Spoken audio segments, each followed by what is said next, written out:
Alright, good day everyone. Welcome to our subject Ed 7, Facilitating Learners Centered Teaching. We are here today to witness the first topic in the preliminary period. The book was given to us by our professor Roger B. Trajano, which is rightfully titled Teaching to Learn and Learning to Teach by Alan J. Singer. And we are here to discuss to you our very important topics, so listen closely and take down notes, pay attention because this is going to be informative. And the title of our topic is Why Do You Want to Be a Teacher? But first, before we go on to that, let's first identify the objectives of this lesson. So at the end of this lesson, students should be able to A. Demonstrate knowledge of policies, guidelines, and procedures. And for B, demonstrate content knowledge in its application within and or across curriculum teaching areas. So for today's topic, an outline. First is, why do you want to be a teacher? Second is, how do your beliefs about the world shapes your teaching? The third one is becoming a teacher. And the last one is Alan's pedagogical creed. The first topic will be discussed by Ms. Cheniga Gavjola. Good day everyone! I am here to discuss about the three famous people when it comes to the philosophy of education. So they are John Dewey, Paulo Freire, and Septima Clark. So the first one is John Dewey. John Dewey was an American philosopher, psychologist, and educational reformer who has been influential when it comes to the education and social reform. John Dewey believes that students learn from the full range of their experiences and not to the specific thing that they're studying in class. John Dewey believes that students learn best through their experiences, and the knowledge could be falsified. Thus, it is needed to be consistently challenged and experimented on. So he focused on his concept instrumentalism, in education that learn from doing or hands-on learning, which means to learn not only by theory but also by practice.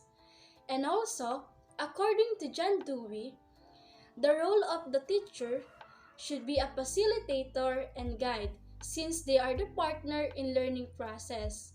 And also, the past experiences of the students should be taken into account as well as their environment for the better learning. And the second one is Paulo Freire.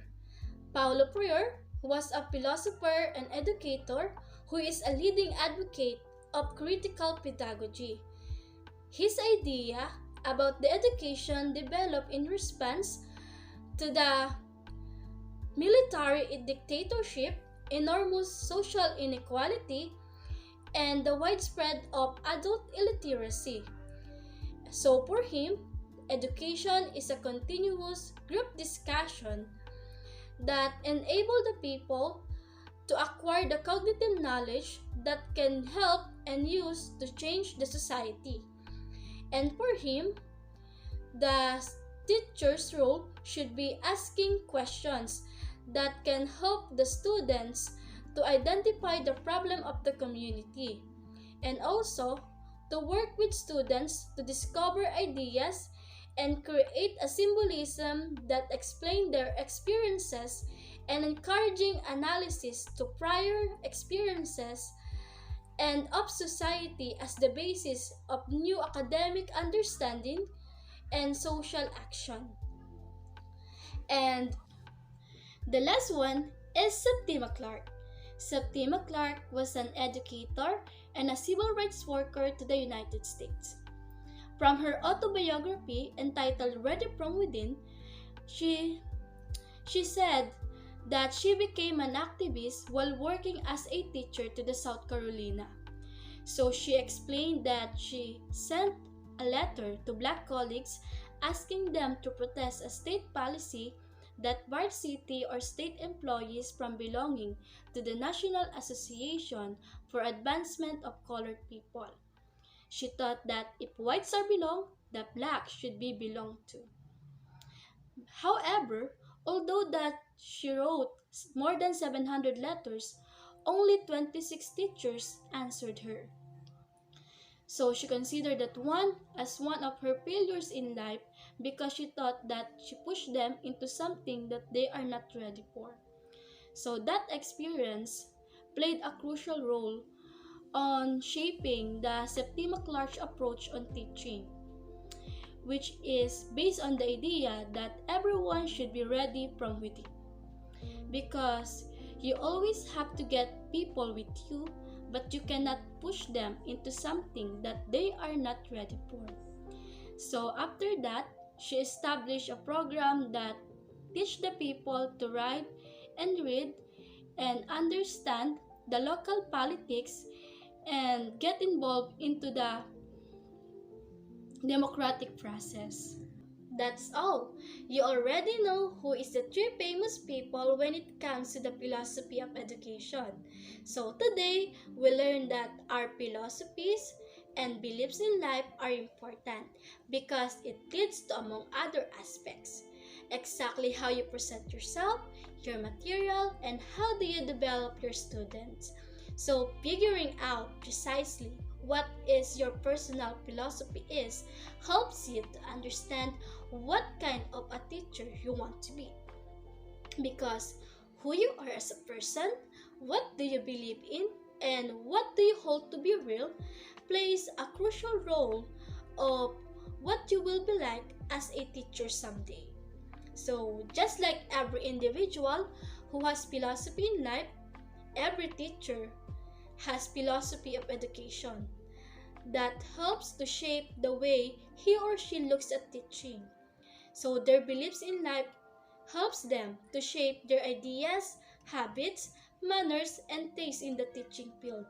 And it includes their beliefs about life, the importance of learning, their goals, and the understanding on how to get everything or how to achieve everything in life. So it is important to know what exactly your philosophy is because it will help you to become a great teacher someday and you will become a role model to your students. At this juncture, we will be discussing the new topic, which is the topic becoming a teacher. But first, allow me to ask you this question. How can your beliefs about students, teaching, school, and society help you become a successful teacher? That is the question that we need to answer after this discussion. So make sure to remember it. So let us start. So I will be presenting you excerpts from the books. It contains testimonies of people, or should we say teachers, on how and what pushed them to enter the education field. So let us start with My Dreams and Hopes by Christina Agosti Dirks. So Christina grew up in an affluent family in a suburban community and attended an Ivy League college as an undergraduate. So her parents are Italian immigrants and belongs to a Roman family. So her parents are deeply religious.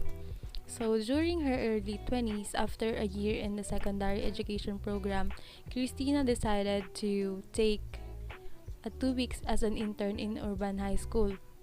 So based on this experience, she accepted a position as a special education teacher, working with students who were labeled as emotionally disturbed. So from that experience, her family, friends, and some of her classmates tried to discourage her with the horror of stories of young and naive women facing dangerous situations. However, Christina not only decided to work in the city, she even transferred or moved into an apartment which is not far from the school. So, what is this story trying to tell us? So, maybe some of you decided to take this field because it's your dream to teach. There are people who will try to discourage you on your way, but this excerpt wants us to know that there is no dream if there is no hope, as what Freire said. It must be hard during the process, but this is just the beginning of it all. Like what Christina had experienced, she experienced a lot, but she made way to help other people through teaching. Now we will move on to the second excerpt, which was entitled I Want to Give Back to Community by Pedro Sierra. So, Pedro Sierra is a social studies teacher and a dean of students in a troubled inner high school city. So, his parents were originally from Puerto Rico, but he grew up in a neighborhood near their school. He also earned his diploma or his high school diploma from an alternative education program. So he attended a suburban college where he earned his um, teacher education credentials and was exposed to a level of affluence and comfort he had never imagined. So even though he worked hard to get out of the ghetto, Pedro decided to return to this community to teach, live, and raise a family. He decided to become a teacher because teachers taught him to imagine a brighter future. To be a successful teacher, we had to learn many things. We have to become a good listener and hear what our students were saying. So basically, these are the things that we should consider, that we should also consider in um, as a future teacher. We should encourage them to think outside the box in order to come up with creative solutions to every problem that they will about to face. So it's like we are preparing them for their future, for the real world that they are about to conquer. So that this is also the essence of learning in the present time, specifically the learner-centered approach. Uh, it will also allow them to create and build their learning, while we as a teacher or as teachers guide them during the process. So let us now move on to the third excerpt entitled A Moral Obligation to Care About Others by Gail Lumia. So basically, she grew up in a middle class family, predominantly white neighborhood of New York City, but she attended a public high school where students were overwhelmingly Latino, African American, and Caribbean American. So basically, you can imagine that the classroom was diverse with different kinds of students. While Gail, she was one of a tiny fraction of Jews. So Gail believed that the transformation of society must begin in our schools. Uh, the role of teachers is to motivate, encourage, cuddle, and connect to our students. She also said that our own lives were touched by people who cared, and it is our obligation to care about others. So basically, you have to go into teaching with a notion that you want to motivate your kids or your students. Um, Let me ask you a question. Have you ever wondered why you were here? Are you here because you love English? Do you love reading, or are you interested with teaching kids? So we must reflect the reason why we are entering this field that we are about to take, because it will be our future. We are basically preparing for our future, because it is such a big responsibility. We will be shaping the future of the kids in the future. So from this excerpt, Gail wants to teach us that teaching is an obligation to care about others, to care about students, and of course to care for ourselves. Because why? Because we deserve to wake up every morning looking forward to going to school to teach. We deserve to wake up every morning smiling because we simply love to work. So we are now down to our last excerpt, which is entitled Teaching as an Act of Resistance by Michael Pezone. So Michael has taught in a junior and in a high school in New York City. He is a white male from a working class Italian American family who grew up in a suburban community with people from similar background. So he attended in an Ivy League college, worked in the corporate world. But during mid 30s, he decided to start a second career, which was to become a secondary school teacher. A political, radical, and an intellectual that he was dissatisfied with the academic level and ideological limitations of most of the students and professors in the teacher education program that he had attended. Because of his political beliefs, he chose to teach students in a predominantly minority suburban school district. So after a series of unsuccessful job interviews, he opted for a teaching position in the city. So among all the excerpts that I have read, this is probably the one that I like the most. Basically, Michael wants to tell us that we should be a teacher who makes students express themselves freely inside the class.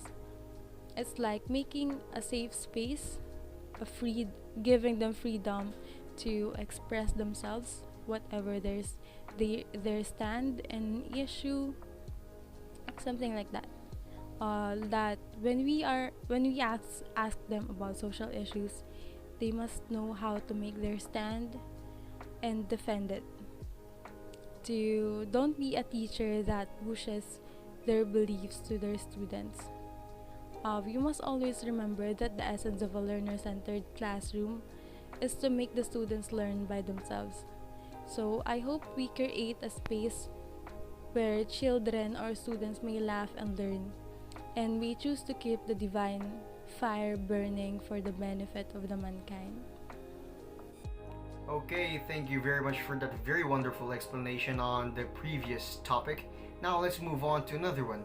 A very vital question to each and every one of us here in the university and for the teachers that has come before us.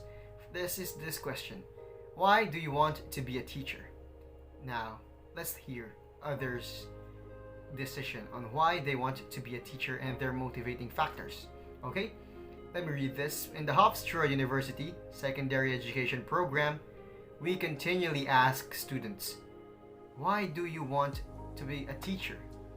And we help them to rethink their answers as they define their own philosophies of education. Here are an excerpt from answers by students in one introductory methods class for undergraduates. Okay? Why do you want to be a teacher? According to Daniel Albers, I have wanted to be a teacher since high school. I love English, especially American literature, and I hope to help my students learn to love or at least understand and appreciate it. Daniel Albers' very, very amazing reason on why she wants to be a teacher is because she wants to help students learn literature by helping them understand and appreciate literature on her own ways on how she thinks it can be beneficial for the students. So you see, she has been influenced since she was in high school. Therefore, she wants to do the same. She wants to repay the honors to the students that she's going to have when she become a teacher. Okay, let's move on to another one. This is from Claire Bowler. I have wanted to be a teacher for as long as I can remember.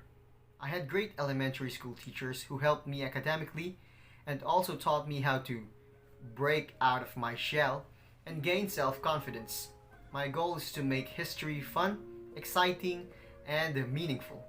Many people see social studies as a discipline involving a lot of memorization.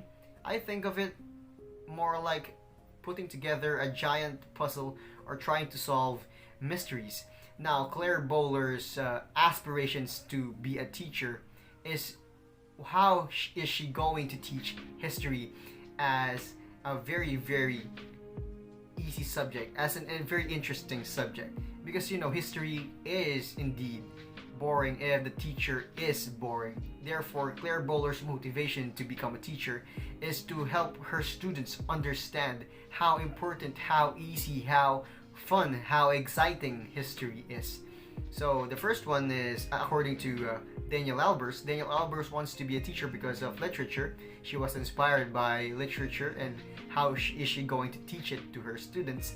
And then the next one is Claire Bowler. Claire Bowler is more focused on history and how she is going to make this interesting and captivating for the students. So you see, they have very, very different reasons, and it's very, very subjective on their own personal level. Okay, let's move on to the next one. Amy Keishan, and I quote, "I want to become a teacher because I believe the greatest weapon we as human beings have to fight is ignorance and the evils of the world is education. I want to become a teacher because I love literature, and there is so much in literature that we can benefit from by applying its truths to ourselves. I am someone who likes to volunteer in my spare time, and I see teaching as a way of helping others." Same as Daniel Albers, Amy Keishan is motivated because of literature. And also, a very key point that I need to highlight in this is she sees teaching as a way of helping others. That is how we pass information, that is how we preserve knowledge, that is how we transmit data, mostly by orally, and teaching is the way to do it. Therefore, Amy Keishan's motivating factor is very, very well valid. Continuing on now to LaShonda Williams, and she says, "I want to become a teacher to teach the history that was never taught to me when I was in school. The history of Africa and African people in America." According to her, "I went to a predominantly white high school, and it was a struggle just to make it through each school day. I want to make it different for students, all students." So LaShonda Williams' driving factor is she wants inclusivity because she's a person of color. Therefore, she feels neglected. She feels separated from the other kids in her school because, as she stated, she went on a predominantly white school. Therefore, there aren't many people of color. And as we know, racism and racism is a very, very serious thing going on in our environment and in our world, and it needs to be addressed. And LaShonda Williams' driving factor is that she wants to abolish it by teaching students the real history of her people, and she wants to impart the knowledge that racism and discrimination is not good. So you see, if you could think about this, if you want to ponder on the very reasons that others are wanting to become a teacher, you see, there's no one specific answer. There's none, really. We are all subjective in our own reasons on why we become teachers. Some doesn't want to become a teacher, but yet they are here teaching. If we can recall, Daniel Albers wants to teach literature. Claire Bowler wants to become a teacher of history. And then Amy Keishan wants to help others through the way of teaching. And LaShonda Williams wants to end discrimination by teaching her students the history of her people. So you see, it's very, very different. But what we can gather is this. Once something is personal that has influenced you to do good to others, you are going to utilize it in a very different way. Like, for example, they are influenced by when they are still learning. Therefore, they want to return the favor and they become teachers. They want to be teachers. So you see, it's very, very different for each and every one of us. And you, let me ask you a question. Why do you want to be a teacher? Well, for me, I'll answer that question. Because I want to be a teacher because I was influenced, obviously, by the teachers that have taught me when I was in elementary, when I was in high school, when I was in senior high school. I saw their hard work and their passion on their job, and that truly influences me to become one. And especially the work immersion program, it really immersed me on the way a teacher acts and the way a teacher does its job. And yeah, that's my own reasoning on why I want to become a teacher. And that's what I'm asking you guys. Please, if you can say this to yourself, if you can answer this, please answer. Why do you want to become a teacher? A question that is very, very simple, but yet very, very hard to answer. Okay, moving on now. Let's proceed to Alan's pedagogical creed. John Dewey is the first one who introduces pedagogic creed, and John Dewey imparts a very very amazing quote, which I find very interesting, and he states, "Education is only as individual as our society allows it to be," meaning society controls the flow of education and information. Now, Alan J. Singer, the author of this book, Teaching to Learn and Learning to Teach, that we are referencing now, has his own way of viewing things. And he states, "I am not calling the list a pedagogic creed, because I think my ideas are on par with Dewey's. I am simply borrowing his approach and using it as a way to honor him for his seminal contributions to education." And Alan J. Singer put this into two columns. The first is the "this does work," and the second one is the "this does not work." And here's his views. For the "this does not work," I'm going to elaborate on each and every one. First is drill kills. Constant drilling destroys enthusiasm and interest in learning. Drill kills.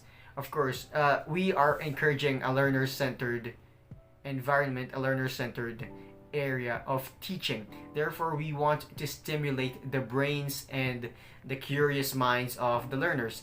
And drilling them information that are not really necessary and are continuous and are repetitive will only destroy their enthusiasm, according to Alan J. Singer. Okay, drill kills. Remember, repetitiveness is not a good thing. Bore snore. Its goal is to beat students into submission so they behave. The teachers are always utilizing, according to Alan J. Singer, the bore snore, because if the students are too rowdy or too loud, they're just going to talk firmly in order for them to adjust, in order for them to listen, in order for them to pay attention to the one that is speaking in front. So they are going to submit to behave. I don't know about this one because teachers are always in control of the class. But if we technically are going to nurture a student learner centered environment, we don't want them to be too crazy. We want them to be well behaved in order for us to impart the necessary knowledge and in order for us to cultivate a culture of learning that is interactive and productive. Okay, next one is repeat defeat. If at first it didn't succeed, do it the same way again. And this is referring to someone that does fail the subject. A great analogy of this is a coach. A coach does not use a losing formula twice. If at first it doesn't work, they will not use it again. Therefore, if a student is remediating a class, we need to individualize it. We need to individualize the program, the system in which the students will be enrolled in order for them to catch up, in order for them to learn in their own way. The next one is fact attack. Fact attack. If we present students with mountains of detail, cram it all in, and threaten them with a test, it will all be absorbed. Well, of course, this is very very useful, but if we are trying to cultivate learner-centered culture, this is not going to be good because we are just trying to pressure students into memorizing information and ideas, and after the test or after the quiz that was given, they're just going to forget it and they're just going to discard the information. It will not retain because they don't have the basic learning of this. They're just going to memorize the information. Next is control patrol. Rules, books, rules, and more rules. And if you break the rules, wham. Alan J. Singer doesn't believe in a very very strict environment for learning. He wants this structure to be free flowing and very natural because he thinks that the humans are very rational beings. Therefore, if you are presenting them with rules, they're just not going to break it and they're going to follow it. And he doesn't definitely want a school or an institution that is very very strict, that will limit the movements of the students and therefore not allowing them to fully express themselves. And now let's move on to this work. Engage learning. Teachers need to nurture curiosity and direct it so that the students become engaged learners. And this is the main goal of this one. The students are obviously encouraged to be better learners they are needing to be better learners by interacting with one another. They're socializing and they're gathering ideas with each other. So engaged learning is definitely good. Standards are goals. Why can standards be flexible, targets to achieve, but not at a precise time or in a specified fashion? Alan J. Singer suggests that we should always set goals, but we should not pressure students in a specific way on how they're going to achieve the goal. The goal is to arrive at one place, but the way on how they arrive on it doesn't matter as long as they arrive on the accepted time or the accepted goal. Okay, constructing metaphors. Everybody does not understand the same thing in the exact same way. One size does not fit all. A great teacher knows how to be flexible. A great teacher knows how to cater to each and every student by adjusting his or her style of teaching in order for it to suit every student. Okay?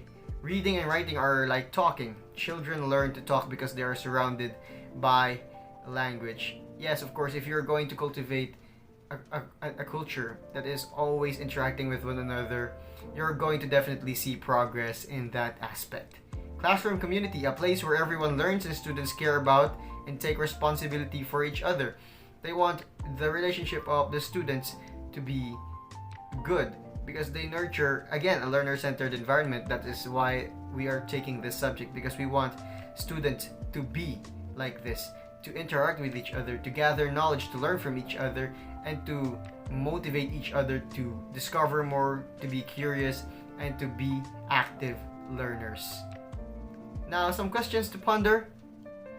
What pedagogy of teaching would you like to use as a future teacher?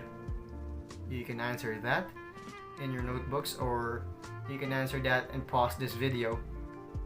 Next is, what pushed you to enter the educational field? Or what pushed you to enter the education field?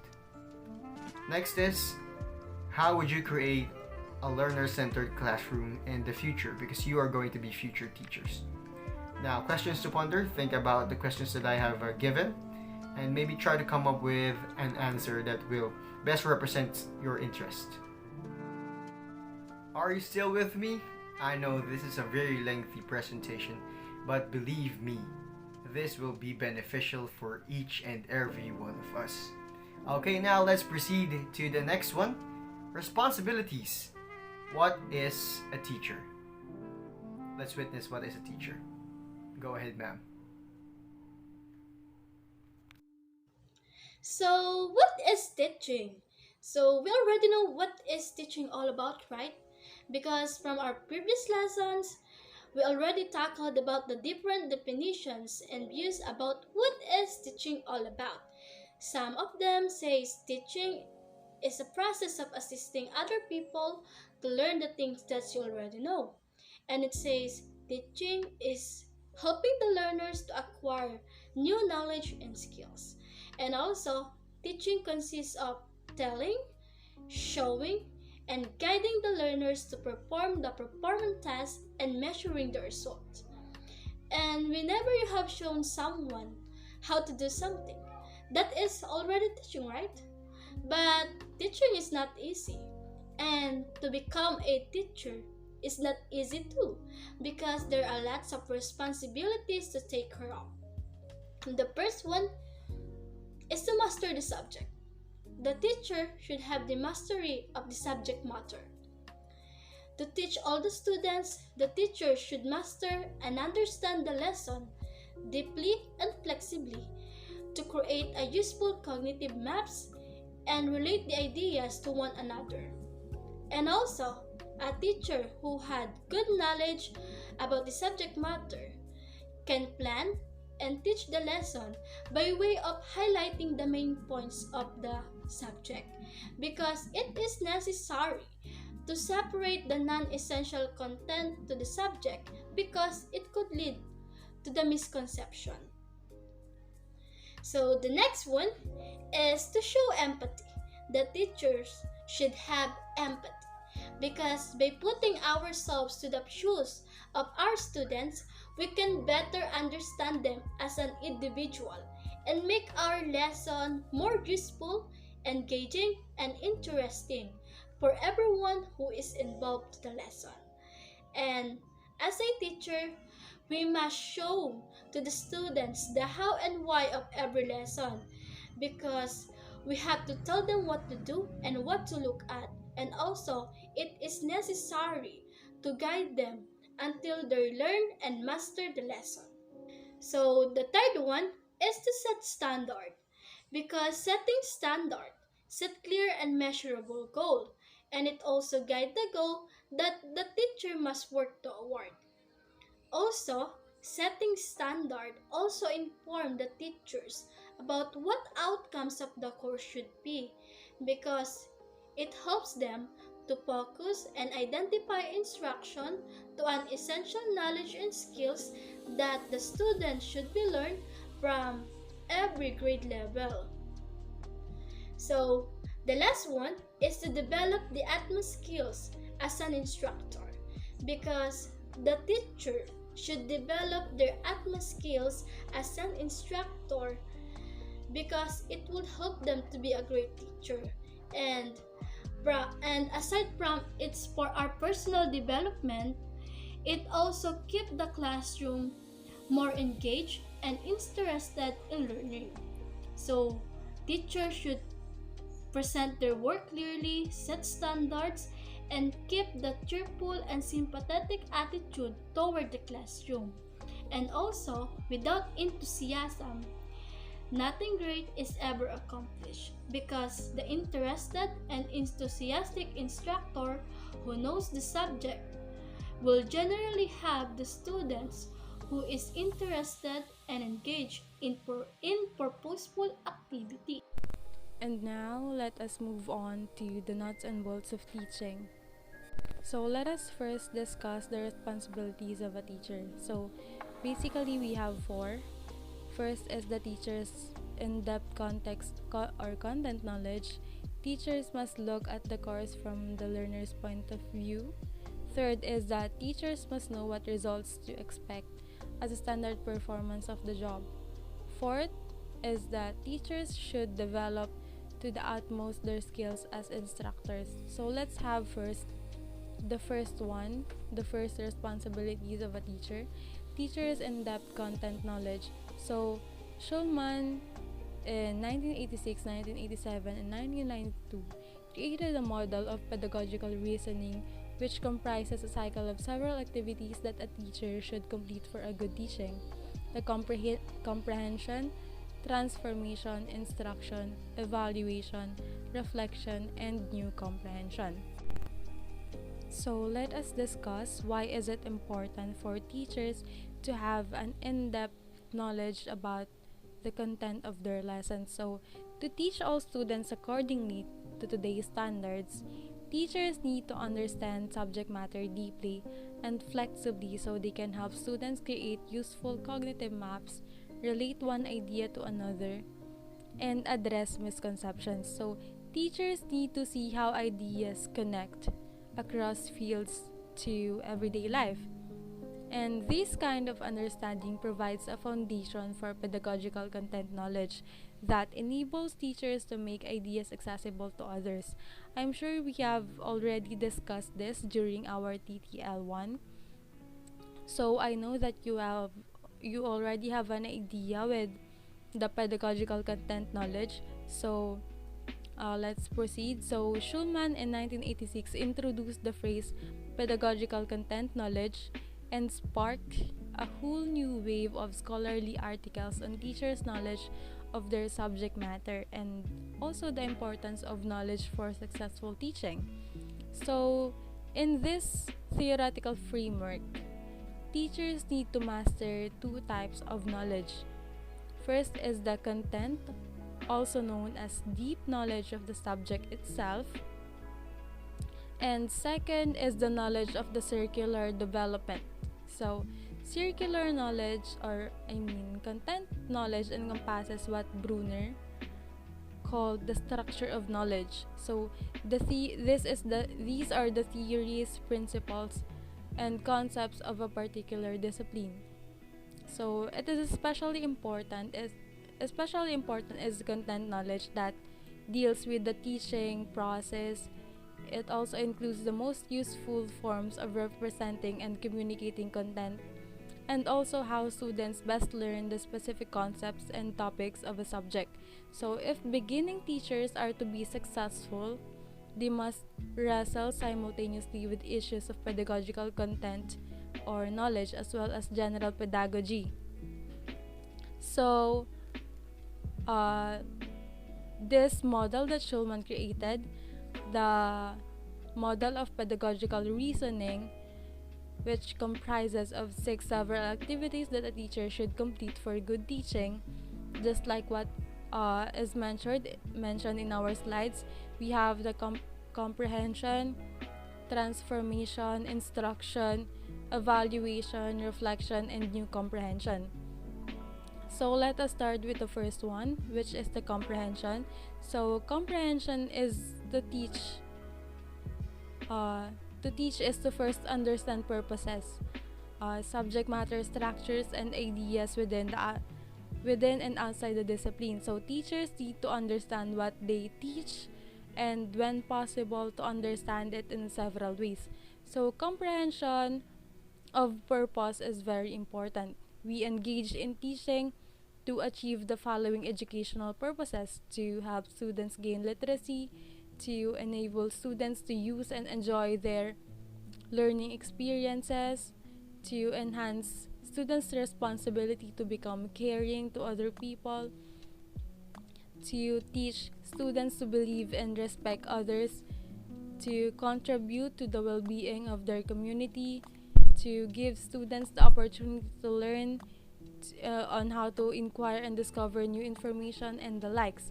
So let us now move on to transformation. So the key to distinguishing the knowledge base of teaching lies at the intersection of content and pedagogy in the teacher's capacity to transform content knowledge into forms that are pedagogically powerful and yet adaptive to the variety of students' abilities and backgrounds. So it's like it adapts, yes. Comprehended ideas must be transformed in some manner if they are to be taught. Transformations require some combination of ordering, just like the following. So, first is the preparation. This is the process of critical interpretation, the representation of ideas in the form of analogies or metaphors. Third is the instructional selections from among an array of teaching methods and models. Fourth is the adaptation of student materials and activities to reflect the characteristics of student learning styles. Fifth, tailoring the adaptations of the specific students in the classroom. So let us move on to the third one, which is the instruction. So instruction comprises of the variety of teaching acts. Which includes many of the most crucial aspects of pedagogy. These are the management, the presentations, interactions, group work, questioning, discovery, humor, questioning, inquiry, instruction. Those are included in the instruction. So let's move on to the fourth one, which is the evaluation. So in evaluation, teachers have to think about the testing, and it is in the form of testing or evaluating as an extension of instruction, not as a separate from the instructional process. So evaluation is also included in the instructional process. So the evaluation process includes checking for understanding and misunderstanding during the interactive teaching, as well as testing students in understanding at the end of the lessons or the unit. So, evaluation is usually done after the interactive teaching. It also involves evaluating one's own performances and adjusting for different circumstances. So, next is the reflection. So, basically, reflection is the process where we review, we reconstruct, we reenact, and critically analyze one's own teaching abilities, and then grouping these reflected explanations into evidences of changes that need to be made to become a better teacher. So, this is what a teacher does when they look back at the teaching and learning that has already occurred, uh, reconstruct, reenact, and recaptures the events, the emotions, and the accomplishments. So, Lucas, as he cited in 2021, 2000, he argued that reflection is an important part of professional development. So, in that case, all teachers must learn to observe outcomes and determine the reasons for success or failure. So, basically, through reflection, teachers focus on their concerns. They come to understand better their own teaching behavior and help themselves or even their co-teachers improve as a teachers. So, through this process of reflection, reflected practices in a group setting, teachers learn to listen carefully to each other. It also gives them insight in their own work, so they were able to evaluate their own works. So, next is, and lastly, the new comprehension. So, through acts of teaching that are reasoned or and reasonable, the teachers achieve new comprehension of the educational purposes, the subjects taught, the students, and the processes of pedagogy themselves. So, students, which are the teacher's audience, are another important element for the teacher to consider while using a pedagogical model. So, a good teacher, or let's say a skillful teacher, figures out what the students know and believe about the topic and how learners are likely to get hooked or get their interest into new ideas.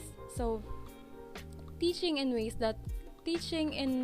that connects with students also requires an understanding of differences that may arise from culture, family experiences, developed intelligences, and approaches to learning. So, from this, we may assume that teachers need to build a good foundation of pedagogical learner knowledge. So, the best way to do this is that teachers must learn to observe their students very well. I think that is the only way for them to know their students well and will help them create interactive and engaging activities considering their backgrounds. So, to help all students learn, teachers need several kinds of knowledge about learning. So, they need to think about what it means to learn different kinds of material for different purposes and how to decide which kind of learning are most necessary in different contexts. So, teachers must be able to identify the strengths and weaknesses of different learners, and they must also have the knowledge to work with students who have specific learning disabilities or needs. So, like what I have said earlier, teachers must learn to observe their students because that is the first step for them to know them well. Once the teacher already know these students very well, they already have an idea on what and how to solve these uh, problems. So, teachers need to know about curriculum resources and technologies to connect their students with sources of information and knowledge that allow them to explore ideas, acquire and synthesize information, and also solve problems. Teachers also need to know about collaboration, on how to structure interactions among students, so that more powerful shared learning or engaging learning can occur to a class. So they need to learn how to collaborate with other teachers, how to work with the parents to learn more about their children, and to shape supportive experiences at school and then home.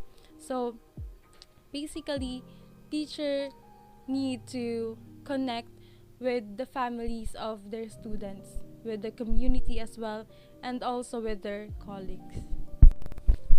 So let us now move on to the second responsibilities of a teacher. So we have teachers must look at the course from the learner's point of view. So in writing lesson plans for many teachers includes to questions guide the decision making. So first is that we ask ourselves, what do I want my students to be able to know uh, and do as a result of this lesson? Second is that how can I design an activity in which students can search for the answers for themselves? So basically, we are trying to create a learner centered classroom. So we have to design an activity where students will be the one to search for the answer themselves. So from our previous discussion, we have discussed that the role of a teacher in a learner-centered classroom is to facilitate or guide the students in learning. So designing activities that foster learner independence is essential because they invite students to engage more thoughtfully with the content, and that engagement should include students talking about their work. So, educators Douglas Fisher and Nancy Frey said that gone are the days when a quiet classroom was equated with a good one. It matters who's talking in class because the amount of talk that students do is correlated with their achievement. So let us now move on to the third one, which is teachers must know the results or what results to expect as a standard performance of the job. So the standards can be used as a reference point for planning, teaching, and learning programs, and for assessing the progress of the students. So basically, standards should help teachers to set targets, goals, competencies, objectives, and monitor the achievement or the progress of the students. It also helps teachers to develop programs that support and improve the learning of the students. So I think one way to do it is to create rubrics in every performance-based activities. So creating rubrics allow teachers uh, on what they should expect to the output of their students. So in return, the students will know what they should do because they already know what the teacher expects of them, and it also serves as a guide on how they'll be graded. So it is like serves as a format on how they will do their performance activity. So performance standards specify the level of performance in the skill or area of knowledge that is considered acceptable according to Berger 1996.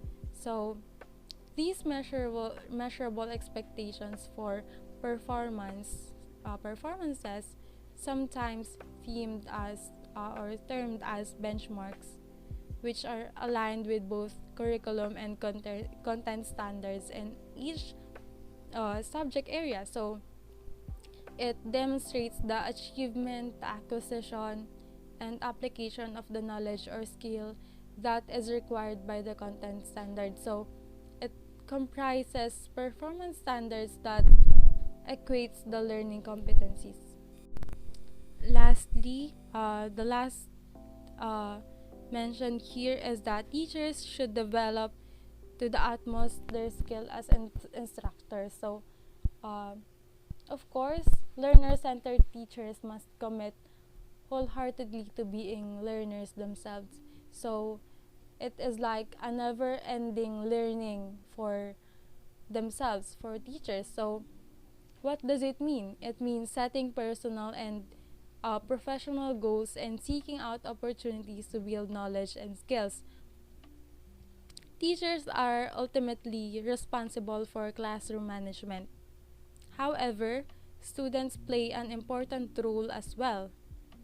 So, uh, just like what I repeatedly mentioned, students are the one to create their knowledge. They seek or search for the answer themselves. So, students directly inform the structure and learning atmosphere as members of the classroom community.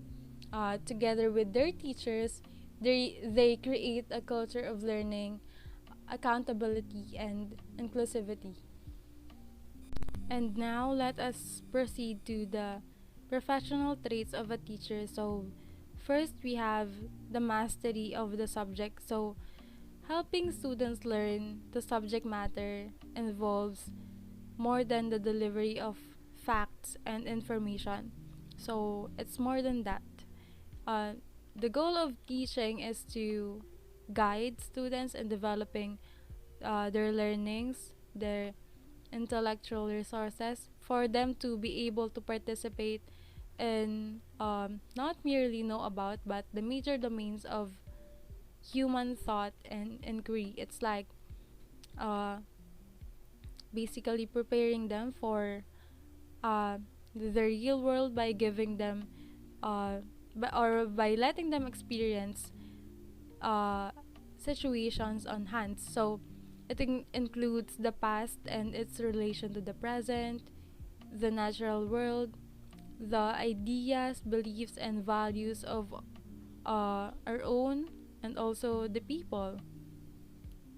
It also includes the dimensions of space, the quantity, and the likes. So, understanding entails being able to use intellectual ideas and skills as tools to gain control over everyday real world problems. So, basically, students should see themselves either alone in cooperation with others as capable of figuring things out by themselves.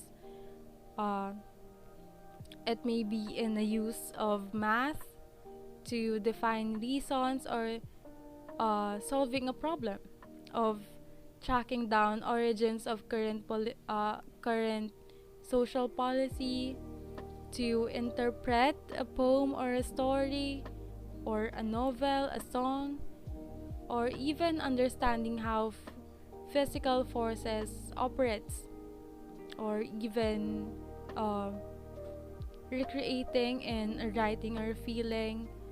These are activities that allow students to learn to experience things on hands. Next is the teaching skills or abilities. So I will now explain it in one explanation because basically this is just the same. So, teaching skills are crucial when working as an educator. These skills are what help a teacher keep going in their classroom, engaged and interested in learning. So, knowing the most desirable teaching skills as well as how you can highlight or emphasize them can help us future teachers to find a teaching job that we can enjoy. So, what are these teaching skills? So, teaching skills are the hard and the soft skills that help a teacher keeps the students interested. So, these skills can also help teachers put themselves as an educator, earning the attention and respect of their students. So, some teaching skills can naturally come. Uh, it is like it's natural to some people, and to others, it can be learned by practice. So, as what they say, practice makes perfect, so it can be developed. Developing teaching skills is only one part of becoming a good teacher. It can also be helpful to learn how to highlight these skills on your resume and also during your teaching interview. So let us give an example of these teaching skills and abilities. So first is the ability or the skill to communicate. So communication is very important as a teacher. It will be our daily weapon. It is like what we will do throughout the day. We will communicate to different kind of people, especially to our students, to our co-teachers, to parents, and the like. So whether you are transferring information to a student, uh, learning how you can be better meet the needs of your students. So teachers will often use both verbal and non-verbal communication skills to understand school policies, to communicate the progress of students to their parents, like what I'm saying earlier. So teachers need to develop the ready. Teachers need to read the body language to understand uh, students who are struggling or when the classroom is not understanding a lesson. So basically, create having a good communication skill is a must for a teacher. Next is patience. So we might hear it every time that when other people perceives teacher as a patient one, because it is considered as crucial when working as a teacher. So being a role model to teach patience to students, uh, being patient can help teacher meet their students when they're at where they're at academically. So students will gather more information at different paces, and being patient can help create an environment of acceptance while promoting learning at the same time.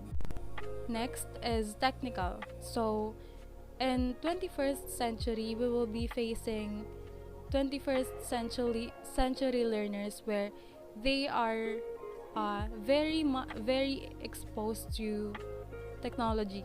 So in today's technical times, having some comfort with using computers is important. So like what I said, we will be facing 21st century learners where they are better than us in manipulating these technologies. So as teachers, we have to keep up to them, so we have to have technical skills. So many lessons are taught using computers or videos, and having the ability to troubleshoot and run these programs is very useful. So uh, technical skills has been tested when the pandemic has begun. So during the start of pandemic, we have witnessed our some of our professors who have difficulties in manipulating technology. So it is a sudden shift from traditional to technological uh, pedagogy. So we have to have technical knowledge for us to keep up to these young students. So there are times that we may need the assistance with running or updating programs, and it will turn to the teacher for help doing so. So some teachers may also choose to assign works or tests online. So some activities are done online, which is more convenient and easy given the technology nowadays. So we as a teacher, we must learn how to incorporate technology in our lessons. It has also been taught to us on how to properly incorporate lessons to our lesson plan. So it is a must. Next is the ability to solve problems. So, solving problems or conflicts can also be helpful in the educational environment. So, teachers may sometimes need to manage conflict between students, other teachers, or even parents during the PTA meetings. So, uh, basically, these are the times where we talk to the parents of our students regarding their problems, their progress, their achievements, and the like. So, problem solving skills allow teachers to come up with unique solutions to conflict, identifying ways that meet the needs of everyone involved. All right, thank you very much, ma'am, for your wonderful explanation on your part. Now let's move on to my part. Okay, becoming a teacher, and this is the question. Ask yourself, how can your experience help you become a successful teacher? Now, who remembers what I have discussed earlier? That's right, the Hofstra interview by Alan J. Singer to students that are undergraduates and are taking education as their course. Okay, there are countless of influences and experiences that led to one person to make the decision that they want to enter the field of teaching and they want to become a teacher. Okay, let's now proceed. A student who just did enough to get by Stacy Cotton.